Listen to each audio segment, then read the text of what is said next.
Because remember, the Pec Minor you can't stretch it really well. It's not, we can stretch Pec Major. We can kind of get a little stretch on Pec Minor. Does anybody remember the Pec Minor length test?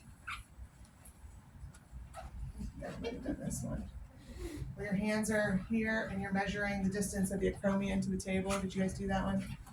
I always forget. That. Julie does a handful of them, and then I also kind of go, I remember, and then I pick up the rest. I think this is a me pick it up. We'll do this one more in posture, but just so you see, this can help you see Pec Minor. And the best way we see to stretch Pec Minor is kind of through the shoulders here. It feels fabulous. It's very hard for them to do on their own. That's right. We pick that one in posture. Okay. All right. So how can I do a Pec Minor release? Who could have a Pec Minor release that would help? Someone with thoracic outlet for sure. Sometimes frozen shoulder, but that's more capsule. I'm going to show on this side, even though I would normally be over there, because I have to stand right in front of all of you and you wouldn't be able to see.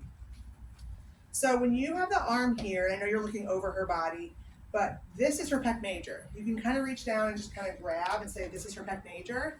So what I do is I kind of grab the Pec Major and my thumb is underneath.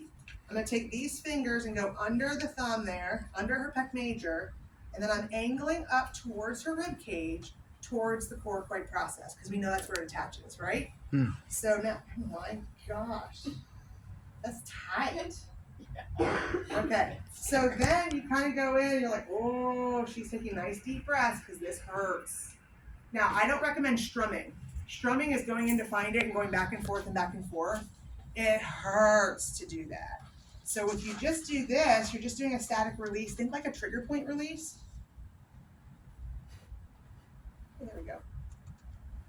And then I would just kind of have a hold. Okay, now, how do we do this kind of hold? Let's talk about trigger point release.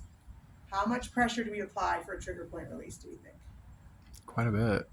Quite a bit, but we can't start with quite a bit, okay? So think of a frozen stick of butter. It's baking time of year.